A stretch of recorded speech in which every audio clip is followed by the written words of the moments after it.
ಯೋ guys, ನೀವು ನಮ್ಮ ಚಾನಲ್ಗೆ ಹೊಸಬರಾಗಿದ್ರೆ ನಮ್ಮ ಚಾನಲ್ನ ಇನ್ನ ಸಬ್ಸ್ಕ್ರೈಬ್ ಮಾಡಿಲ್ಲ ಅಂದ್ರೆ ನಮ್ಮ ಚಾನಲ್ ಅಲ್ಲಿ ಅಪ್ಲೋಡ್ ಆಗಿರೋ ಎಲ್ಲ ವಿಡಿಯೋಸ್ಗೂ ಸಿಂಗಲ್ ಲಿಂಕ್ ಆಗಿ ಡಿಸ್ಕ್ರಿಪ್ಷನ್ ಅಲ್ಲಿ ಲಿಂಕ್ ಕೊಟ್ಟಿದ್ದೀನಿ, ಚೆಕ್ ಮಾಡಿ ನೋಡಿ. ಹಾಯ್ ಆಲ್ ಡಿಯರ್ ಮೈ ಸಬ್ಸ್ಕ್ರೈಬರ್ಸ್, ಎಲ್ಲರೂ ಹೇಗಿದ್ದೀರಾ? ಎಲ್ಲರೂ ಖಂಡಿತ ಚೆನ್ನಾಗಿರ್ತೀರಾ ಅಂತ ನಾನು ನಂಬ್ತೀನಿ.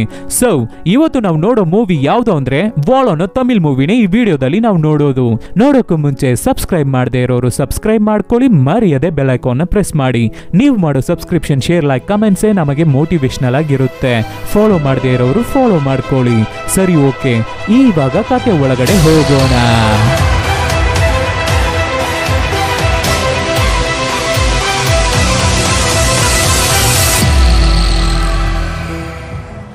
ಓಪನಿಂಗ್ ಸೀನ್ ನಲ್ಲಿ ಒಂದು ದೊಡ್ಡ ಕಾಡು, ಅದ್ರ ಮಧ್ಯದಲ್ಲಿ ಒಬ್ಬ ಹುಡುಗ ನೀರಲ್ಲಿ ಸಿಗಾಕೊಂಡು ಒದ್ದಾಡ್ತಾ ಇದ್ದಾನೆ, ಇನ್ನೇನು ಸಾಯ್ತಾ ಇದ್ದಾನೆ. ಸ್ವಲ್ಪ ದಿನಗಳ ಹಿಂದೆ ಒಂದು IT ಆಫೀಸಲ್ಲಿ ಒಬ್ಬ ಹುಡುಗ ಕೆಲಸ ಮಾಡ್ತಾ ಇದ್ದಾನೆ. ಇವನೇ ನಮ್ಮ ಹೀರೋ ಪ್ರಕಾಶ. ಸರಿಯಾಗಿ ಕೆಲಸ ಮಾಡದೆ ಮ್ಯಾನೇಜರ್ ಹತ್ರ ಡೈಲಿ ಬೈಸ್ಕೊಳ್ಳೋದೆ ನಮ್ಮ ಪ್ರಕಾಶ. ಆವಾಗ ಅವನ ಫೋನಿಗೆ ಮೆಸೇಜ್ ಬರುತ್ತೆ. ಸೊ ಮ್ಯಾನೇಜರ್ ಬೈದ್ಬಿಟ್ಟು ಹೋದ್ಮೇಲೆ ಫೋನ್ ನ ನೋಡಿದ್ರೆ ಲವರ್ ಹತ್ರ ಇಂದ ಮೆಸೇಜ್ ಬಂದಿದೆ. ಕಾಫಿ ಶಾಪ್ಲಿ ವೇಟ್ ಮಾಡ್ತಾ ಇದ್ದೀನಿ, ಬೇಗ ಬಾ ಅಂತ ಮೆಸೇಜ್ ಬಂದಿದೆ. ಸೊ ಪ್ರಕಾಶ ಆಫೀಸ್ ಮುಗ್ದಿದ್ದ ತಕ್ಷಣ ಬೇಗ ಬೇಗ ಕಾಫಿ ಶಾಪ್ಗೆ ಹೋಗ್ತಾನೆ. ಹೋದ್ರೆ ಗರ್ಲ್ ಫ್ರೆಂಡ್ ಆಸ್ ಯೂಶುವಲ್ ಜಗಳ ಮಾಡ್ತಾಳೆ. ನೀನು ಇವಾಗೆಲ್ಲ ನನ್ನ ಅವಾಯ್ಡ್ ಮಾಡ್ತಾ ಇದೀಯಾ ಪ್ರಕಾಶ್, ನನ್ನ ಜೊತೆ ಟೈಮ್ ಸ್ಪೆಂಡ್ ಮಾಡೋದೇ ಇಲ್ಲ, ಮೊದ್ಲಿನ ತರ ಇಲ್ಲ ಪ್ರಕಾಶ್ ನೀನು ಅಂತೆಲ್ಲ ಮಾತಾಡಿ ನಮ್ಮ ಪ್ರಕಾಶನ್ಗೆ ಟೆನ್ಷನ್ ಮಾಡ್ತಾಳೆ. ಸೊ ನಮ್ಮ ಪ್ರಕಾಶನು ಟೆನ್ಷನ್ ಆಗಿ, ಹೋಗಲೇ ನೀನು ಬೇಡ, ನಿನ್ನ ಲವ್ವು ಬೇಡ, ಯಾವಾಗ್ಲೂ ನೀನ್ ಹಿಂದೆ ತಿರುಗ್ತಾ ಇರ್ಬೇಕು ಅನ್ಕೋತೀಯ, ಬೇರೆ ಕೆಲ್ಸ ಇಲ್ವಾ ನನ್ಗೆ ಅಂತ ಬ್ರೇಕಪ್ ಮಾಡ್ಕೊಂಡು ಹೊರಗಡೆ ಬರ್ತಾನೆ. ವಾವ್, ಈ ಬ್ರೇಕಪ್ ಆದ್ಮೇಲೆ ನೆಮ್ಮದಿಯಾಗಿ ಇದ್ದಾನೆ ನಮ್ಮ ಪ್ರಕಾಶ. ಆಮೇಲೆ ಪ್ರಕಾಶ್ ಮನೆಗೆ ಬಂದ್ರೆ ಅವರ ಅಮ್ಮ ತಂಗಿಗೆ ಪೊರ್ಕೆ ತಗೊಂಡು ಪೊರ್ಕೆಯಿಂದ ಬಾರಿಸ್ತಾ ಇದ್ದಾರೆ. ಅದಕ್ಕೆ ನಮ್ಮ ಪ್ರಕಾಶ ಫಸ್ಟ್ ಜಗಳನ ಬಿಡಿಸ್ಬಿಟ್ಟು ಆಮೇಲೆ ತಂಗಿನ ಸೈಡ್ಗೆ ಕರ್ಕೊಂಡು ಹೋಗಿ, ಏನು ಪ್ರಾಬ್ಲಮ್, ಏನಕ್ಕೆ ಅಮ್ಮ ಹೊಡಿತಾ ಇದ್ದಾರೆ ನಿನ್ಗೆ ಅಂತ ಕೇಳ್ಬೇಕಾದ್ರೆ ತಂಗಿ ಒಬ್ಬ ಹುಡುಗನ್ನ ಲವ್ ಮಾಡ್ತಾ ಇದ್ದಾಳೆ ಅಂತ ಗೊತ್ತಾಗುತ್ತೆ. ಅದಕ್ಕೇನೆ ಅಮ್ಮ ಬಾರಿಸಿರೋದು. ಈ ವಿಷಯ ರಿಲೇಟಿವ್ಸ್ ಎಲ್ಲರಿಗೂ ಗೊತ್ತಾಗುತ್ತೆ. ಸೊ ಮನೆಗೆ ಬಂದು ಅಡ್ವೈಸ್ ಮಾಡಿಬಿಟ್ಟು ಹೋಗ್ತಾರೆ ರಿಲೇಟಿವ್ಸ್. ನೆಕ್ಸ್ಟ್ ದಿನ ಒಬ್ಬ ಮನೆ ಬಾಕಲ್ನ ತಡ್ತಾ ಇದ್ದಾನೆ. ಯಾರು ಅಂತ ಓಪನ್ ಮಾಡಿ ನೋಡಿದ್ರೆ ಇವನೇ ತಂಗಿಯ ಲವ್ವರ್ ಅಂತೆ. ಡೈರೆಕ್ಟ್ ಲವ್ವರ್ ಮನೆಗೆ ಬಂದು ಎಲ್ಲವನ್ನು ಎಕ್ಸ್ಪ್ಲೈನ್ ಮಾಡಿ, ನಿಮ್ಮ ಮಗಳನ್ನ ನನಗೆ ಮದುವೆ ಮಾಡಿ ಕೊಟ್ಬಿಡಿ ಸಾರ್ ಅಂತ ಪ್ರಕಾಶ್ ಅವರ ತಂದೆ ಕಾಲಿಗೆ ಬಿದ್ದು ಕೇಳ್ಕೊತಾನೆ. ಅದಕ್ಕೆ ತಂದೆಗೆ ಸಿಕ್ಕಾಪಟ್ಟೆ ಕೋಪ ಬಂದು ಹಾಕಿ ಚೆನ್ನಾಗಿ ಹೊಡಿತಾರೆ. ಪ್ರಕಾಶನು ಸೇರ್ಕೊಂಡು 2 ಬಿಟ್ಟು ಕಳಿಸ್ತಾನೆ. ಆ ಹುಡುಗನು ಪಾಪ ಚೆನ್ನಾಗಿ ಓಡಿಸ್ಕೊಂಡು ಬೇಜಾರ್ ಮಾಡ್ಕೊಂಡು ಹೋಗ್ತಾನೆ. ಆವತ್ತು ರಾತ್ರಿ ಮಳೆಯಲ್ಲಿ ನಿಂತ್ಕೊಂಡು ತಂಗಿ ಅಳ್ತಾ ಇದ್ದಾಳೆ. ಅದಕ್ಕೆ ನಮ್ಮ ಪ್ರಕಾಶ್ ಅದನ್ನು ನೋಡ್ಬಿಟ್ಟು ತಂಗಿನ ಸಮಾಧಾನ ಮಾಡೋಕೆ ಟ್ರೈ ಮಾಡ್ತಾನೆ. ಆದ್ರೆ ಹುಡುಗಿ ಸಮಾಧಾನ ಆಗ್ತಾನೆ ಇಲ್ಲ. ನಾನು ಮನೆ ಬಿಟ್ಟು ಹೋಗ್ತೀನಿ ಅಂತ ಹೇಳ್ತಾ ಇದ್ದಾಳೆ. ಸೊ ಇದನ್ನ ಅಮ್ಮ ಹತ್ರ ಹೇಳೋಣ ಅಂತ ಕೆಳಗಡೆ ಬಂದ್ರೆ ಅಮ್ಮ ದೊಡ್ಡ ಮಗಳ ಜೊತೆ ಅಂದ್ರೆ ಪ್ರಕಾಶನ ಅಕ್ಕನ ಜೊತೆ ವಿಡಿಯೋ ಕಾಲ್ ಅಲ್ಲಿ ಮಾತಾಡ್ತಾ ಇದ್ದಾರೆ. ಅದಕ್ಕೆ ಪ್ರಕಾಶ ಫೋನ್ ನ ಕಟ್ ಮಾಡಿಬಿಟ್ಟು, ಅಮ್ಮ ಅವಳು ಮಾತ್ ಕೇಳ್ತಾ ಇಲ್ಲ ಅಮ್ಮ, ಮನೆ ಬಿಟ್ಟು ಹೋಗ್ತೀನಿ ಅಂತ ಹೇಳ್ತಾ ಇದ್ದಾಳೆ ಅಂತ ಅಮ್ಮನ್ಗೆ ಹೇಳಿದ್ರೆ ಅದಕ್ಕೆ ಅಮ್ಮ ಹೋದ್ರೆ ಹೋಗ್ಲಿ ನನ್ಗೇನು, ಆಮೇಲೆ ಅವಳೇ ಕಷ್ಟ ಪಡೋದು ಅಂತ ಹೇಳ್ಬಿಟ್ಟು ಹೊರಡ್ತಾ ಇದ್ದಾರೆ. ಪ್ರಕಾಶ್ ಅವರ ಅಕ್ಕ ಫಾರಿನ್ ಅಲ್ಲಿ ಇದ್ದಾರೆ, ಇವಾಗ ಪ್ರೆಗ್ನೆಂಟ್ ಆಗಿದ್ದಾರೆ. ಸೊ ಅಮ್ಮ ಮತ್ತೆ ತಂದೆ ಮಗಳನ್ನ ನೋಡೋಕೆ ಫಾರಿನ್ ಗೆ ಹೋಗ್ತಾ ಇದ್ದಾರೆ. ಪ್ರಕಾಶ ಅವರ ಪೇರೆಂಟ್ಸ್ ನ ಏರ್ಪೋರ್ಟ್ ಗೆ ಡ್ರಾಪ್ ಮಾಡಿ ಮತ್ತೆ ರಿಟರ್ನ್ ಮನೆಗೆ ಬರ್ತಾನೆ. ಆಮೇಲೆ ಪ್ರಕಾಶನೇ ಅವನ ತಂಗಿನ ಅವಳ ಲವರ್ ಜೊತೆ ಕಳಿಸ್ಕೊಡ್ತಾ ಇದ್ದಾನೆ. What a great brother. ಆದ್ರೆ ಪ್ರಕಾಶನ್ಗೆ ಯಾವುದುವೇ ಇಷ್ಟ ಆಗ್ತಾ ಇಲ್ಲ. ಇಷ್ಟ ಇಲ್ದೇ ಇರೋ ಕೆಲ್ಸ, ಇಷ್ಟ ಇಲ್ದೇ ಇರೋ ಊಟ, ಇಷ್ಟ ಇಲ್ದೇ ಇರೋ ಲವ್ ಅಂತ ಒಂಥರ ಬೋರಿಂಗ್ ಲೈಫ್ ನ ಬದುಕ್ತಾ ಇದ್ದಾನೆ ನಮ್ಮ ಪ್ರಕಾಶ. ಒಂದು ದಿನ ಪ್ರಕಾಶ ರೆಡಿಯಾಗಿ ಆಫೀಸ್ಗೆ ಹೊರಡ್ಬೇಕಾದ್ರೆ ಅಮ್ಮ ಫೋನ್ ಮಾಡ್ತಾರೆ. ಪ್ರಕಾಶ್, ನಮ್ಮ ರಿಲೇಟಿವ್ ಒಬ್ರು ತೀರೋಗ್ಬಿಟ್ಟಿದ್ದಾರೆ ಕಣಪ್ಪ, ನಾನು ತಂದೆನೂ ಇವಾಗ ಅಕ್ಕನ ಮನೇಲಿ ಇದೀವಿ, ಸೊ ನೀನು ಹೋಗಿದ್ದು ಬಂದ್ಬಿಡಪ್ಪ ಅಂತ ಹೇಳ್ಬೇಕಾದ್ರೆ ಪ್ರಕಾಶನು ಸರಿ ಅಂತ ರಿಲೇಟಿವ್ ಮನೆಗೆ ಹೋಗ್ತಾನೆ. ಕಾರ್ಯಕ್ರಮ ನಡೀತಾ ಇದೆ. ಅದನ್ನ ನಮ್ಮ ಪ್ರಕಾಶ ನೋಡ್ತಾ ಇರ್ಬೇಕಾದ್ರೆ ಅಲ್ಲಿ ಒಂದು ಹುಡುಗಿ ಬ್ಲೂ ಕಲರ್ ಸೀರೆ ಹುಟ್ಕೊಂಡು ಆ ಕಡೆ ಈ ಕಡೆ ಓಡಾಡ್ತಾ ಇದ್ದಾಳೆ. ನೋಡೋಕೆ ಸುಮಾರಾಗಿದ್ದಾಳೆ ಅಷ್ಟೇ. ಪ್ರಕಾಶ ಅವಳನ್ನ ನೋಡಿ ಫ್ಲಾಟು ಅವಳನ್ನೇ ನೋಡ್ತಾ ಇರ್ತಾನೆ. ಆವಾಗ ಆ ಹುಡುಗಿ ನಮ್ಮ ಪ್ರಕಾಶನ್ನ ಕರೆದು, ಈ ಮೂಟೆನ ತಗೊಳ್ಳೋಕೆ ಹೆಲ್ಪ್ ಮಾಡ್ತೀಯಾ ಅಂತ ಕೇಳ್ಬೇಕಾದ್ರೆ ನಮ್ಮ ಪ್ರಕಾಶನು ಹೆಲ್ಪ್ ಮಾಡಿ ಕೊಟ್ಬಿಟ್ಟು ಆ ಹುಡುಗಿ ಹತ್ರ ಮಾತಾಡೋಕೆ ಟ್ರೈ ಮಾಡ್ತಾನೆ. ಪ್ರಪೋಸೇ ಮಾಡ್ಬಿಡೋಣ ಅಂತ ಹತ್ರ ಹೋದ್ರೆ ಅಷ್ಟ್ರಲ್ಲಿ ಆ ಹುಡುಗಿ, ಹೇ ಪ್ರಕಾಶ್, ನಾನು ಕಣು ಯಾತ್ರ ನಿಮ್ಮ ರಿಲೇಟಿವ್ ಅನ್ನ ಇದಾರಲ್ಲ ಅವರ ಹೆಂಡತಿ, ನಿನ್ನ ಅತ್ತಿಗೆ ಅಂತ ಹೇಳ್ತಾ ಇದ್ದಾಳೆ. ಅಷ್ಟೇ, ನಮ್ಮ ಪ್ರಕಾಶನ್ಗೆ ಎದೆ ಒಳಗಡೆ ಚಾಕು ಬಿಟ್ಟಂಗ್ ಆಗ್ಬಿಡುತ್ತೆ. ಪಾಪ ನಮ್ಮ ಹುಡುಗ ಸಪ್ಪಿಗೆ ಆಗ್ಬಿಡ್ತಾನೆ. ಆವಾಗ ಯಾತ್ರ, ಹೇಗಿದೀಯಾ, ಏನ್ ಮಾಡ್ತಾ ಇದೀಯಾ, ಅಮ್ಮ ಹೇಗಿದ್ದಾರೆ, ಅಮ್ಮನ ನಂಬರ್ ಕೊಡು, ನಿನ್ನ ನಂಬರ್ನು ಕೊಡು ಪ್ರಕಾಶ್ ಅಂತ ನಂಬರ್ಸ್ನೆಲ್ಲ ಕಲೆಕ್ಟ್ ಮಾಡ್ಕೊಂಡು, ಪ್ರಕಾಶ್ ಅಮ್ಮ ಹತ್ರ ಹೇಳ್ಬೇಡ ನಾನು ನಂಬರ್ ತಗೊಂಡೆ ಅಂತ ಹೇಳ್ತಾ ಇದ್ದಾಳೆ. ಯಾಕೋ ಗೊತ್ತಿಲ್ಲ. ಈ ಕಡೆ ಡೆಡ್ ಬಾಡಿಗೆ ಕಾರ್ಯಗಳನ್ನ ಮಾಡ್ತಾ ಇರ್ಬೇಕಾದ್ರೆ ಒಬ್ಬ ಚಿಕ್ಕ ಹುಡುಗ ಸ್ಪೈಡರ್ ಮ್ಯಾನ್ ಡ್ರೆಸ್ ಹಾಕೊಂಡು ಆ ಡೆಡ್ ಬಾಡಿನ ಕೆಳಗಡೆ ತಳ್ಳಿಬಿಡ್ತಾ ಇದ್ದಾನೆ. ಅದನ್ನ ನೋಡಿ ಎಲ್ಲರೂ ಶಾಕ್ ಆಗ್ತಾರೆ. ಆವಾಗ ಆ ಚಿಕ್ಕ ಹುಡುಗನ ತಂದೆ ಆ ಹುಡುಗನಿಗೆ ಕಪಾಳಕ್ಕೆ ಒಂದು ಕೊಟ್ಟು ಯಾತ್ರಾಳನ್ನ ಬೈತಾನೆ. ಎಸ್, ಯಾತ್ರಾ ಹುಡುಗಿ ಅಲ್ಲ, ಆಂಟಿ, ಅವಳ ಮಗನೇ ಆ ಚಿಕ್ಕ ಹುಡುಗ. ಆಮೇಲೆ ಅವತ್ತು ರಾತ್ರಿ ಯಾತ್ರಾ ಅವಳ ಮಗನ ಜೊತೆ ರೂಮಲ್ಲಿ ಆಟ ಆಡ್ತಾ ಇರ್ಬೇಕಾದ್ರೆ ಗಂಡ ಚೆನ್ನಾಗಿ ಕುಡಿದ್ಬಿಟ್ಟು ಬಂದು ಮಗನಿಗೆ ಹಾಕೊಂಡು ಚೆನ್ನಾಗಿ ಹೊಡಿತಾ ಇದ್ದಾನೆ ಆ ಡೆಡ್ ಬಾಡಿನ ಕೆಳಗಡೆ ತಳ್ಳಿದಕ್ಕೆ. ಮತ್ತೆ ಆ ಚಿಕ್ಕ ಹುಡುಗ ಸ್ವಲ್ಪ ಹುಚ್ಚುಚ್ಚಾಗಿ ಆಡ್ತಾನೆ. ಅದಕ್ಕೆ ಚೆನ್ನಾಗಿ ಹಾಕೊಂಡು ಹೊಡಿತಾ ಇದ್ದಾನೆ ತಂದೆ.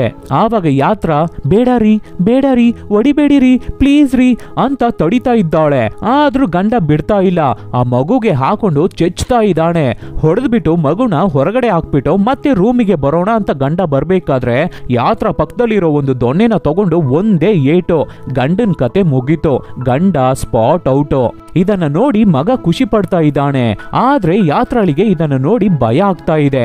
ಆಮೇಲೆ ಆ ಡೆಡ್ ಬಾಡಿನ ಒಂದು ಬೆಡ್ಶೀಟ್ ಇಂದ ಕವರ್ ಮಾಡಿ ಇಟ್ಬಿಟ್ಟು ಮಗನಿಗೆ ಸ್ನಾನ ಮಾಡಿಸಿ ರೆಡಿ ಮಾಡಿ ಕರ್ಕೊಂಡು ಹೋಗಿ ಒಂದು ಚಿಲ್ಡ್ರನ್ಸ್ ಕೇರ್ ಅಲ್ಲಿ ಬಿಟ್ಬಿಟ್ಟು ಸೂಪರ್ ಮಾರ್ಕೆಟ್ ಗೆ ಹೋಗಿ ಒಂದು ದೊಡ್ಡ ಪ್ಲಾಸ್ಟಿಕ್ ಕವರ್ ನ ತಗೊಂಡು ಮನೆಗೆ ಬಂದು ಫ್ರಿಡ್ಜ್ ಅಲ್ಲಿ ಇರೋದನ್ನೆಲ್ಲ ಎತ್ತಿ ಹೊರಗಡೆ ಹಾಕ್ಬಿಟ್ಟು ಆ ಪ್ಲಾಸ್ಟಿಕ್ ಕವರ್ ಇಂದ ಆ ಡೆಡ್ ಬಾಡಿನ ಕವರ್ ಮಾಡಿ ಫ್ರಿಡ್ಜ್ ಒಳಗಡೆ ಇಡ್ತಾ ಇದ್ದಾಳೆ ಯಾತ್ರಾ. ಆಮೇಲೆ ಮತ್ತೆ ಚಿಲ್ಡ್ರನ್ಸ್ ಕೇರ್ ಗೆ ಹೋಗಿ ಮಗನನ್ನ ಕರ್ಕೊಂಡು ಬರ್ತಾ ಇರ್ಬೇಕಾದ್ರೆ ಏನೋ ನೆನಪಾಗುತ್ತೆ. ಅದಕ್ಕೆ ಪ್ರಕಾಶ್ ಅವರ ತಾಯಿಗೆ ಫೋನ್ ಮಾಡಿ ಅತ್ತೆ ಚೆನ್ನಾಗಿದ್ದೀರಾ ಅಂತ ಮಾತಾಡಿಬಿಟ್ಟು ಪ್ರಕಾಶ್ ಮನೇಲಿ ಇರ್ತಾನ ಅಂತ ಕೇಳ್ಬೇಕಾದ್ರೆ ಅಮ್ಮನು ಹೌದಮ್ಮ ಮನೇಲೇ ಇರ್ತಾನೆ ಅಂತ ಹೇಳ್ತಾರೆ. ಸೊ ಯಾತ್ರಾ ಪ್ರಕಾಶ್ ಮನೆಗೆ ಬಂದು ಬಾಕಲ್ನ ನಾಕ್ ಮಾಡ್ತಾಳೆ. ಆದ್ರೆ ಪ್ರಕಾಶ್ ನಿದ್ದೆ ಮಾಡ್ತಾ ಇದ್ದಾನೆ. ಸೊ ಡೋರ್ನ ಓಪನ್ ಮಾಡ್ತಾ ಇಲ್ಲ. ಸೊ ಅದಕ್ಕೆ ಅವನಿಗೆ ಫೋನ್ ಮಾಡಿ ಡೋರ್ನ ಓಪನ್ ಮಾಡೋಕೆ ಹೇಳ್ತಾಳೆ ಯಾತ್ರಾ. ಅವನು ಡೋರ್ನ ಓಪನ್ ಮಾಡಿ ಬನ್ನಿ ಒಳಗಡೆ ಅಂತ ಕರೀತಾನೆ. ಅದಕ್ಕೆ ಯಾತ್ರಾನು ಒಳಗಡೆ ಬಂದು ಪ್ರಕಾಶ್ ಸ್ವಲ್ಪ ಹೊತ್ತು ನನ್ನ ಮಗನನ್ನ ನೋಡ್ಕೋ, ನಾನು ಹೊರಗಡೆ ಹೋಗಿದ್ದು ಬಂದ್ಬಿಡ್ತೀನಿ ಅಂತ ಹೇಳ್ಬಿಟ್ಟು ಡೈರೆಕ್ಟ್ ಬ್ಯಾಂಕಿಗೆ ಹೋಗಿ ಹಣ ವಿತ್ಡ್ರಾ ಮಾಡ್ಕೊಂಡು ಮತ್ತೆ ರಿಟರ್ನ್ ಮನೆಗೆ ಬಂದ್ರೆ ಮನೆನೇ ಫುಲ್ಲು ವೂಸ್ಟ್ ಆಗಿದೆ. ಯಾರು ಮಾಡಿರ್ಬೋದು? ಆಬ್ವಿಯಸ್ಲಿ ಯಾತ್ರಾ ಅವರ ಮಗ. ಆಮೇಲೆ ಯಾತ್ರಾ ಪ್ರಕಾಶ್ ಹತ್ರ ನನಗೆ ಒಂದು ಹೆಲ್ಪ್ ಮಾಡ್ತೀಯಾ ಪ್ರಕಾಶ್, ನನಗೆ ಎಮರ್ಜೆನ್ಸಿ ಇದೆ, 17,000 ಬೇಕಾಗಿದೆ, ನಿನ್ನ ಹತ್ರ ಇದ್ರೆ ಕೊಡು ಅಂತ ಕೇಳ್ಬೇಕಾದ್ರೆ ಪ್ರಕಾಶ ಇವಾಗ ನನ್ನ ಹತ್ರ ಹಣ ಇಲ್ಲ, ಸಂಜೆ ನಾನು ವರ್ಕ್ ಮಾಡೋ ಆಫೀಸ್ಗೆ ಬಂದು ಕಲೆಕ್ಟ್ ಮಾಡ್ಕೊಳ್ಳಿ ಅಂತ ಹೇಳ್ಬಿಟ್ಟು ಅದೇ ತರ ಸಂಜೆ ಅವನ ಫ್ರೆಂಡ್ಸ್ ಹತ್ರ ಎಲ್ಲರ ಹತ್ರನು ಕೇಳಿ ಹಣ ರೆಡಿ ಮಾಡಿ ತಗೊಂಡು ಯಾತ್ರಾಳಿಗೆ ಕೊಡ್ತಾನೆ. ಆವಾಗ ಯಾತ್ರಾ ಪ್ರಕಾಶ್ ಇನ್ನೊಂದು ಹೆಲ್ಪ್ ಮಾಡ್ತೀಯಾ, ನಾನು ಇನ್ನೊಬ್ಬರಿಗೆ ಹಣ ಕೊಡ್ಬೇಕಾಗಿದೆ, ಅವರು ದೂರದಲ್ಲಿ ಇದ್ದಾರೆ, ನೀನು ಜೊತೆಗೆ ಬರ್ತೀಯಾ, 2 ದಿನ ಆಗುತ್ತೆ, ಹೋಗಿದ್ದು ಬಂದ್ಬಿಡೋಣ ಅನ್ಬೇಕಾದ್ರೆ ಪ್ರಕಾಶನು ಯೋಚನೆ ಮಾಡಿಬಿಟ್ಟು ಸರಿ ಓಕೆ ಅಂತ ಹೇಳ್ಬಿಡ್ತಾನೆ. ಸೊ ನೆಕ್ಸ್ಟ್ ದಿನ ಮೂವರು ಕಾರ್ನ ತಗೊಂಡು ಹೊರಡ್ತಾರೆ. ಆವತ್ತು ರಾತ್ರಿ ಒಂದು ಊರಲ್ಲಿ ಹೋಟೆಲ್ ಅಲ್ಲಿ ರೂಮ್ ಬುಕ್ ಮಾಡಿ ಸ್ಟೇ ಆಗ್ತಾರೆ. ಸೆಪರೇಟ್ ರೂಮ್ ಹಾಕಿರ್ತಾರೆ. ಆವಾಗ ಪ್ರಕಾಶ್ ಅವನ ರೂಮ್ ಅಲ್ಲಿ ಇರ್ಬೇಕಾದ್ರೆ ಯಾತ್ರಾ ಅವನಿಗೆ ಕಾಲ್ ಮಾಡಿ ಅವಳ ರೂಮಿಗೆ ಬರೋಕೆ ಹೇಳ್ತಾಳೆ. ಸರಿ ಅಂತ ನಮ್ಮ ಪ್ರಕಾಶನು ಬಂದ್ರೆ ಯಾತ್ರಾ ಅವಳ ಮಗನ ಜೊತೆ ಆಟ ಆಡ್ತಾ ಇದ್ದಾಳೆ. ಪ್ರಕಾಶ್ ಸ್ವಲ್ಪ ಹೊತ್ತು ಇವನನ್ನ ನೋಡ್ಕೋ, ನಾನು ಸ್ನಾನ ಮಾಡ್ಕೊಂಡು ಬರ್ತೀನಿ ಅಂತ ಹೇಳ್ಬಿಟ್ಟು ಯಾತ್ರಾ ಸ್ನಾನ ಮಾಡೋಕೆ ಹೋಗ್ತಾಳೆ. ಆಮೇಲೆ ಮಗ ಸಿಕ್ಕಾಪಟ್ಟೆ ಗಲಾಟೆ ಮಾಡ್ತಾ ಇರ್ತಾನೆ. ಪ್ರಕಾಶ್ ಹೇಗೋ ಅವನನ್ನ ಮ್ಯಾನೇಜ್ ಮಾಡ್ತಾ ಇರ್ತಾನೆ. ಆಮೇಲೆ ಯಾತ್ರಾ ಅವಳ ಸ್ನಾನ ಮುಗಿಸ್ಕೊಂಡು ಬರೀ ಟಬಲ್ನ ಕಟ್ಕೊಂಡು ಹೊರಗಡೆ ಬಂದು ಮಗನನ್ನ ನೋಡ್ತಾಳೆ. ಪ್ರಕಾಶ ಯಾತ್ರಾಳನ್ನ ನೋಡ್ತಾನೆ. ನೆಕ್ಸ್ಟ್ ದಿನ ಹಾಗೆ ಕಾರಲ್ಲಿ ಹೋಗ್ತಾ ಇರ್ಬೇಕಾದ್ರೆ ಪ್ರಕಾಶನ್ಗೆ ಸೂಸು ಅರ್ಜೆಂಟ್ ಆಗ್ಬಿಡುತ್ತೆ. ಸೊ ಒಂದು ಮನೆ ಮುಂದೆ ಗಾಡಿ ನಿಲ್ಲಿಸ್ಬಿಟ್ಟು ಆ ಮನೆಯವ್ರ ಹತ್ರ ಬಾತ್ರೂಮ್ ನ ಯೂಸ್ ಮಾಡ್ಕೊಳಕ್ಕೆ ಕೇಳೋಕೆ ಯಾತ್ರಾಳನ್ನ ಕಳಿಸ್ತಾನೆ. ಯಾತ್ರಾನು ಹೋಗಿ ಬಾಕಲ್ನ ತಟ್ಟಿದ್ರೆ ಒಬ್ಬ ತಾತ ಹೊರಗಡೆ ಬಂದು ಸ್ಪೀಚ್ ಕೊಡ್ತಾ ಇದ್ದಾರೆ. ನಮ್ಮ ಹುಡುಗನಿಗೆ ಬೇರೆ ತಡೆಯೋಕೆ ಆಗ್ತಾ ಇಲ್ಲ. ಆಮೇಲೆ ಆ ತಾತ ಸರಿ ಓಕೆ ಅಂತ ಪರ್ಮಿಷನ್ ಕೊಡ್ತಾರೆ. ಸೊ ಪ್ರಕಾಶನು ಬಾತ್ರೂಮ್ಗೆ ಹೋಗಿದ್ದು ಬಂದು ತಾತನ ಹತ್ರ ಕೂತ್ಕೋತಾನೆ. ಆವಾಗ ಆ ತಾತ ಮತ್ತೆ ಕತೆ ಹೇಳೋದಕ್ಕೆ ಶುರು ಮಾಡ್ತಾರೆ. ಅದನ್ನೆಲ್ಲ ಕೇಳೋಕಾಗಲ್ಲ ತಾತ, ಸುಮ್ನಿರೋ ಅಂತ ಪ್ರಕಾಶ ಹೇಳ್ಬೇಕಾದ್ರೆ ಹಾಗೆ ತಾತನ್ಗೂ ಪ್ರಕಾಶನ್ಗೂ ಜಗಳ ಆಗ್ಬಿಡುತ್ತೆ. ಅದಕ್ಕೆ ಆ ತಾತ ಟೆನ್ಷನ್ ಆಗ್ಬಿಟ್ಟು ಇರು ಪೊಲೀಸ್ಗೆ ಫೋನ್ ಮಾಡ್ತೀನಿ ಅನ್ಬಿಟ್ಟು ಹೋಗ್ಬೇಕಾದ್ರೆ ಸ್ಕಿಡ್ ಆಗಿ ಕೆಳಗಡೆ ಬಿದ್ದು ತಲೆಗೆ ಏಟಾಗ್ಬಿಡುತ್ತೆ. ಅದಕ್ಕೆ ಆ ತಾತನ್ನ ಎತ್ಕೊಂಡು ಹಾಸ್ಪಿಟಲ್ಗೆ ಕರ್ಕೊಂಡು ಹೋಗಿ ಟ್ರೀಟ್ಮೆಂಟ್ ಕೊಡಿಸಿ ಕರ್ಕೊಂಡು ಬರ್ತಾರೆ ಯಾತ್ರಾ ಮತ್ತೆ ಪ್ರಕಾಶ. ಮನೆಗೆ ಬಂದ ಮೇಲೆ ಮತ್ತೆ ಆ ತಾತ ಕತೆ ಹೇಳೋಕೆ ಶುರು ಮಾಡ್ತಾರೆ. ಅಂದ್ರೆ ತಾತನದು ಫ್ಲಾಶ್ ಬ್ಯಾಕ್. ಈ ತಾತ ಚಿಕ್ಕವನಾಗಿ ಇರ್ಬೇಕಾದ್ರೆ ಅವರ ತಂದೆ ಪಾರಿವಾಳಗಳನ್ನ ಬೆಳೆಸ್ತಾ ಇದ್ರಂತೆ. ಆವಾಗ ಸುಮಾರು ಜನ ಬಂದು ನಮಗೆ ನಿಮ್ಮ ಪಾರಿವಾಳಗಳನ್ನ ಕೊಟ್ಬಿಡಿ, ಹಣ ಕೊಡ್ತೀವಿ ಅಂತ ಕೇಳ್ತಾ ಇದ್ರಂತೆ. ಆದ್ರೆ ಅವರ ತಂದೆ ಕೊಡ್ತಾನೆ ಇರ್ಲಿಲ್ವಂತೆ. ಆದ್ರೆ ಸ್ವಲ್ಪ ದಿನದಲ್ಲಿ ಮಳೆ ಇಲ್ಲದೆ ವ್ಯವಸಾಯ ಡಲ್ ಆಗ್ಬಿಡ್ತಂತೆ. ಸೊ ಮನೇಲಿದ್ದ ಬರ್ಡ್ಸ್ ಎಲ್ಲವನ್ನು ಮಾರ್ಬಿಟ್ರಂತೆ ಅವರ ತಂದೆ. ಅದ್ರಲ್ಲಿ ಈ ತಾತನ್ಗೆ ತುಂಬಾ ಫೇವರೇಟ್ ಆದ ಬರ್ಡ್ ಇತ್ತಂತೆ. ಸೊ ಅದನ್ನು ಮಾರ್ಬಿಟ್ರಂತೆ ಅವರ ತಂದೆ. ಸೊ ತಾತ ಚಿಕ್ಕದನಲ್ಲಿ ಡೈಲಿ ಫೀಲ್ ಮಾಡ್ತಾ ಇದ್ರಂತೆ. ಒಂದು ದಿನ ತಾತ ರೋಡಲ್ಲಿ ಹೋಗ್ತಾ ಇರ್ಬೇಕಾದ್ರೆ ಇವರನ್ನ ನೋಡಿದ ಆ ಫೇವರೇಟ್ ಪಾರಿವಾಳ ಇವರ ಹತ್ರ ನಡ್ಕೊಂಡು ಬಂತಂತೆ. ಈ ಸ್ಟೋರಿನ ಕೇಳಿದ ಯಾತ್ರ ಆ ಪಾರಿವಾಳಗೆ ಎಲ್ಲಿರ್ಬೇಕು, ಯಾರ ಜೊತೆ ಇರ್ಬೇಕು, ಯಾವ ಜಾಗದಲ್ಲಿ ಇರ್ಬೇಕು ಅಂತ ಗೊತ್ತಿದೆ ಅನ್ಸುತ್ತೆ. ಅದಕ್ಕೆ ಅದು ಮತ್ತೆ ನಿಮ್ಮ ಹತ್ರನೇ ಬಂದಿದೆ. ಸೊ ಅದೇ ತರಾನೇ ನೀವು ಇನ್ ಮುಂದೆ ನೆಮ್ಮದಿಯಾಗಿ ಬದುಕಿ ಅಂತ ಸಮಾಧಾನ ಮಾಡ್ತಾಳೆ. ನೆಕ್ಸ್ಟ್ ದಿನ ಮತ್ತೆ ಕಾರ್ನ ತಗೊಂಡು ಎಲ್ಲಿಗೋ ಹೋಗ್ತಾರೆ. ಆವಾಗ ಒಂದು ಅಂಗಡಿಯಲ್ಲಿ ಟೀ ಕುಡಿಯೋಕೆ ಗಾಡಿನ ನಿಲ್ಲಿಸಬೇಕಾದ್ರೆ ಯಾತ್ರ ಆ ಅಂಗಡಿಯಲ್ಲಿ ನ್ಯೂಸ್ ಪೇಪರ್ನ ತಗೊಂಡು ನೋಡ್ತಾಳೆ. ನೋಡಿದ್ರೆ ಇವಳ ಗಂಡ ಸತ್ತೋಗಿರೋ ಬಗ್ಗೆ, ಇವಳ ಬಗ್ಗೆ ಮತ್ತೆ ನಮ್ಮ ಪ್ರಕಾಶನ್ ಬಗ್ಗೆನು ಏನು ನ್ಯೂಸ್ ಪೇಪರ್ ಅಲ್ಲಿ ಹಾಕಿದೆ. ಆದ್ರೆ ಯಾತ್ರ ಏನು ಗೊತ್ತಿಲ್ಲದೆ ಇರೋ ತರ ಮತ್ತೆ ಕಾರಿಗೆ ಹತ್ಕೊಂಡು ಹೊರಡ್ತಾಳೆ. ಮತ್ತೆ ಅವತ್ತು ರಾತ್ರಿ ಬೇರೆ ಊರಲ್ಲಿ ಹೋಟೆಲ್ ರೂಮ್ ತಗೊಂಡು ಸ್ಟೇ ಆಗ್ತಾರೆ. ಆಮೇಲೆ ಸ್ವಲ್ಪ ಹೊತ್ತು ಬಿಟ್ಟು ಪ್ರಕಾಶ ಯಾತ್ರ ರೂಮಿಗೆ ಹೋಗ್ಬೇಕಾದ್ರೆ ಯಾತ್ರ ಅವಳ ಮಗನ ಜೊತೆ ಆಟ ಆಡ್ತಾ ಇರ್ತಾಳೆ. ಪ್ರಕಾಶ ರೂಮ್ ಒಳಗಡೆ ಬಂದಿದ್ದ ತಕ್ಷಣ ಮಗ ಆಟ ಆಡ್ಕೊಂಡು ಹೊರಗಡೆ ಹೋಗ್ಬಿಡ್ತಾನೆ. ಆವಾಗ ಪ್ರಕಾಶ ನಿಧಾನಕ್ಕೆ ಹೋಗಿ ಯಾತ್ರ ಪಕ್ಕದಲ್ಲಿ ಕೂತ್ಕೋತಾನೆ. ಯಾಕೋ ನಡುಗ್ತಾ ಇದ್ದಾನೆ ಪ್ರಕಾಶ. ಅದಕ್ಕೆ ಯಾತ್ರ ಪ್ರಕಾಶ್ನ ತಪ್ಕೊಂಡು ಸಡನ್ ಆಗಿ ಕಿಸ್ ಮಾಡ್ತಾ ಇದ್ದಾಳೆ, ಲಿಪ್ ಲಾಕ್ ಮಾಡ್ತಾಳೆ. ಆಮೇಲೆ ಏನೋ ಇಬ್ಬರು ಜೈ ಅಂತ ಹೇಳ್ತಾರೆ. ನೆಕ್ಸ್ಟ್ ದಿನದಿಂದ ಮೂವರು ಚೆನ್ನಾಗಿರ್ತಾರೆ, ಖುಷಿಯಾಗಿರ್ತಾರೆ. ಆಕ್ಚುಲಿ ಪ್ರಕಾಶನ್ಗೆ ಎಲ್ಲಿಗೆ ಹೋಗ್ತಾ ಇದೀವಿ ಅಂತಾನೆ ಗೊತ್ತಿಲ್ಲ. ಸುಮ್ನೆ ಯಾತ್ರನ್ ಜೊತೆ ಸೇರ್ಕೊಂಡು ಸುತ್ತಾಡ್ತಾ ಇದ್ದಾನೆ. ನೆಕ್ಸ್ಟ್ ದಿನ ಒಂದು ಬೀಚ್ಗೆ ಹೋಗ್ತಾರೆ. ಆವಾಗ ನಮ್ಮ ಪ್ರಕಾಶ ಯಾತ್ರಾಗೆ ಪ್ರಪೋಸ್ ಮಾಡೋಕೆ ಟ್ರೈ ಮಾಡ್ತಾನೆ. ಆವಾಗ ಯಾತ್ರ ಮಗನನ್ನ ನೋಡ್ಕೊ ನಾನು ಬಂದೆ ಅಂತ ಹೇಳ್ಬಿಟ್ಟು ಸೀದಾ ಸಮುದ್ರಕ್ಕೆ ಹೋಗಿ ಬಿದ್ದು ಸೂಸೈಡ್ ಮಾಡ್ಕೊಳ್ಳೋಕೆ ಟ್ರೈ ಮಾಡ್ತಾ ಇದ್ದಾಳೆ. ಆಮೇಲೆ ಹೇಗೋ ಅಲ್ಲಿರೋರೆಲ್ಲ ಸೇರಿ ಯಾತ್ರಳನ್ನ ಕಾಪಾಡ್ತಾರೆ. ನಮ್ಮ ಪ್ರಕಾಶನು ಯಾಕೆ ಹೀಗೆ ಮಾಡ್ದೆ ಅದು ಇದು ಅಂತ ಬೈದು ಕಾರಲ್ಲಿ ಕರ್ಕೊಂಡು ಹೋಗ್ತಾ ಇರ್ತಾನೆ. ಆವಾಗ ಮತ್ತೆ ಫೋರ್ಸ್ ಮಾಡಿ ಏನಕ್ಕಾಗಿ ಈ ತರ ಮಾಡ್ದೆ ಅಂತ ಕೇಳ್ಬೇಕಾದ್ರೆ ಇವಾಗ ಯಾತ್ರ ಅವಳ ಗಂಡನ ಸಾಯಿಸಿದ್ರ ಬಗ್ಗೆ ನಮ್ಮ ಪ್ರಕಾಶ್ ಹತ್ರ ಹೇಳ್ಕೊತಾಳೆ. ಅದಕ್ಕೆ ಪ್ರಕಾಶ ಗಾಬರಿ ಆಗ್ಬಿಟ್ಟು ಏನೋ ನಿನ್ನ ಗಂಡನ್ನ ಸಾಯಿಸ್ಬಿಟ್ಟ, ಅದಕ್ಕೆ ಅದನ್ನ ನನ್ ಮೇಲೆ ಎತ್ತಾಕೋಕೆ ನನ್ನ ಕರ್ಕೊಂಡು ಬಂದಿದ್ಯಾ ಅಂತ ಕೇಳ್ಕೊಂಡು ಬೈಬೇಕಾದ್ರೆ ಇಲ್ಲ ಇಲ್ಲ ಅಂತ ಯಾತ್ರ ಹೇಳ್ತಾ ಇರ್ತಾಳೆ. ಆವಾಗ ಹಿಂದೆ ಕೂತಿರೋ ಯಾತ್ರ ಮಗ ಪ್ರಕಾಶ್ ಮಾಮ ಯಾತ್ರನ ಮೇಟರ್ ಮಾಡ್ಬಿಟ್ರು ಅಂತ ಜೋರಾಗಿ ಕಿರ್ಚ್ಬಿಡ್ತಾನೆ. ಅಷ್ಟೇ ಪ್ರಕಾಶ ಔಟ್ ಆಫ್ ಆರ್ಡರ್ ಆಗೋಗ್ಬಿಡ್ತಾನೆ. ನೋಡಿ ಅವನ ಮುಖನ ಶಾಕ್ ಆಗ್ಬಿಟ್ಟ. ಹಾಗೆ ಹೋಗ್ತಾ ಇರ್ಬೇಕಾದ್ರೆ ಯಾತ್ರ ನೀರ್ ಬೇಕು ಅಂತ ಕೇಳ್ತಾಳೆ. ಅದಕ್ಕೆ ಕಾರ್ನ ರೋಡ್ ಸೈಡ್ ಅಲ್ಲಿ ಪಾರ್ಕ್ ಮಾಡಿಬಿಟ್ಟು ಪ್ರಕಾಶ ಮತ್ತೆ ಮಗ ಬಾಟಲ್ ನ ತಗೊಂಡು ಹೋಗಿ ಬೋರಿಂಗ್ ಅಲ್ಲಿ ನೀರ್ ಇಟ್ಕೊಂಡು ಈ ಕಡೆ ತಿರುಗ್ತಾರೆ. ಆವಾಗ ಸಡನ್ ಆಗಿ ಒಂದು ಲಾರಿ ಕಾರ್ನ ಆಕ್ಸಿಡೆಂಟ್ ಮಾಡಿಬಿಟ್ಟು ಹೋಗ್ಬಿಡುತ್ತೆ. ಶಾಕ್ ಹೋಗ್ತಾರೆ. ಪ್ರಕಾಶನು ಯಾತ್ರಳನ್ನ ಕಾಪಾಡೋಕೆ ಎಷ್ಟೋ ಟ್ರೈ ಮಾಡ್ತಾನೆ. ಆದ್ರೆ ಆಗ್ಲೇ ಇಲ್ಲ, ಆ ಕಾರು ಬ್ಲಾಸ್ಟ್ ಆಗ್ಬಿಡುತ್ತೆ. ಯಾತ್ರಾ ಕತೆ ಮುಗೀತು. ಅದೇ ಟೈಮ್ಗೆ ಆ ಕಡೆ ಪೊಲೀಸ್ ಬರ್ತಾರೆ. ಅಲ್ಲಿ ನಡೆದಿರೋ ಆಕ್ಸಿಡೆಂಟ್ ನ ನೋಡ್ಬಿಟ್ಟು ಪ್ರಕಾಶ ಹತ್ರ ಅದ್ರ ಬಗ್ಗೆ ಕೇಳ್ಬೇಕಾದ್ರೆ ಪ್ರಕಾಶ ಗಾಬರಿಯಾಗಿ ಏನೇನೋ ಪೇಚಾಡ್ತಾನೆ. ಅದಕ್ಕೆ ಪೊಲೀಸರಿಗೆ ಡೌಟ್ ಆಗ್ಬಿಟ್ಟು ಪ್ರಕಾಶನ ಕಾರಿಗೆ ಹತ್ತಿಸ್ಕೊಂಡು ಸ್ಟೇಷನ್ಗೆ ಹೋಗ್ತಾ ಇರ್ತಾರೆ. ಹಾಗೆ ಹೋಗ್ತಾ ಇರ್ಬೇಕಾದ್ರೆ ಅಲ್ಲಿ ಒಂದು ಮಾಡರ್ನ್ ಹುಡುಗಿ ಇದ್ದಾಳೆ. ಅವಳನ್ನ ಹಿಡಿದು ಪೊಲೀಸ್ ಏನೋ ವಿಚಾರಣೆ ಮಾಡ್ಬೇಕಾದ್ರೆ ಗಲಾಟೆ ಆಗುತ್ತೆ. ಅದ್ರಲ್ಲಿ ಆ ಹುಡುಗಿ ಪೊಲೀಸರಿಗೇನೋ ಹೊಡೆದು ಬಿಡ್ತಾಳೆ. ಆದ್ರಿಂದ ಪೊಲೀಸ್ ಅವಳನ್ನು ಜೀಪಿಗೆ ಹತ್ಸಿ ಪ್ರಕಾಶನ್ಗೆ ಹಾಕಿರೋ ಹ್ಯಾಂಡ್ ಕಫ್ಗೆನೆ ಅವಳನ್ನು ಲಾಕ್ ಮಾಡಿ ಕರ್ಕೊಂಡು ಹೋಗ್ತಾರೆ. ಹಾಗೆ ಸ್ಟೇಷನ್ ಹತ್ರ ಹೋಗ್ಬೇಕಾದ್ರೆ ಅಲ್ಲಿ ಸ್ಟೇಷನ್ ಮುಂದೆ ಜನ ಎಲ್ಲ ಸೇರ್ಕೊಂಡು ಏನು ಹೋರಾಟ ಮಾಡ್ತಾ ಇರ್ತಾರೆ. ಪೊಲೀಸರು ಅದನ್ನ ಹೋಗಿ ತಡಿಬೇಕಾದ್ರೆ ಈ ಹುಡುಗಿ ನಮ್ಮ ಪ್ರಕಾಶನ ಎಳ್ಕೊಂಡು ಅಲ್ಲಿಂದ ಎಸ್ಕೇಪ್ ಆಗೋಕೆ ಟ್ರೈ ಮಾಡ್ತಾಳೆ. ಸೊ ಪೊಲೀಸ್ ತಡಿಯೋಕೆ ಬಂದ್ರೆ ಅವರ್ಗಳನ್ನೇ ಹೊಡೆದ್ಬಿಟ್ಟು ನಮ್ಮ ಪ್ರಕಾಶನ ಎಳ್ಕೊಂಡು ಒಂದು ಕಬ್ಬಿನ ಗದ್ದೆ ಒಳಗಡೆ ಹೋಗಿ ಹೌಸ್ಕೋತಾ ಇದ್ದಾಳೆ. ಆಮೇಲೆ ಒಬ್ಬ ಪೊಲೀಸ ಈ ಹುಡುಗಿ ಬಗ್ಗೆ ಗೊತ್ತಿರೋರಿಗೆ ಕಾಲ್ ಮಾಡಿ ಬಂದು ಕರ್ಕೊಂಡು ಹೋಗಿ ಅಂತ ಹೇಳ್ತಾರೆ. ಅದೇ ತರ ಒಬ್ಬ ಬಂದು ಆ ಹುಡುಗಿನ ಕರ್ಕೊಂಡು ಹೋಗ್ತಾನೆ. ಸೊ ನಮ್ಮ ಪ್ರಕಾಶ ಯಾತ್ರ ಮಗಳನ್ನು ಕರ್ಕೊಂಡು ಆ ಮಾಡರ್ನ್ ಹುಡುಗಿ ಜೊತೆಗೇನೆ ಹೋಗ್ಬಿಡ್ತಾರೆ. ಆಕ್ಚುಲಿ ಈ ಹುಡುಗಿ ಒಬ್ಬಳು ಗಿಟಾರ್ ಆರ್ಟಿಸ್ಟ್.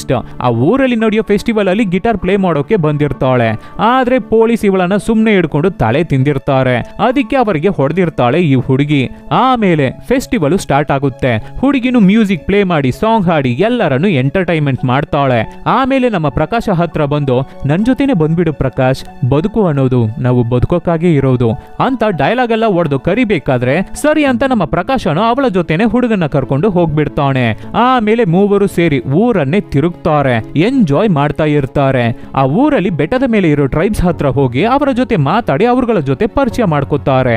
ಆವಾಗ ಆ ಹುಡುಗಿ, ನಮಗೆ ಗೊತ್ತೇ ಇಲ್ಲದೆ ಇರೋ ಹೊಸ ಜನಗಳ ಜೊತೆ ನಮಗೆ ಪರಿಚಯ ಆಗ್ಬೇಕಾದ್ರೆ ನಮ್ಮ ಲೈಫೇ ಚೇಂಜ್ ಆಗುತ್ತೆ ಪ್ರಕಾಶ್ ಅನ್ನೋ ತರ ಡೈಲಾಗ್ ಹೇಳ್ತಾ ಇರ್ತಾಳೆ.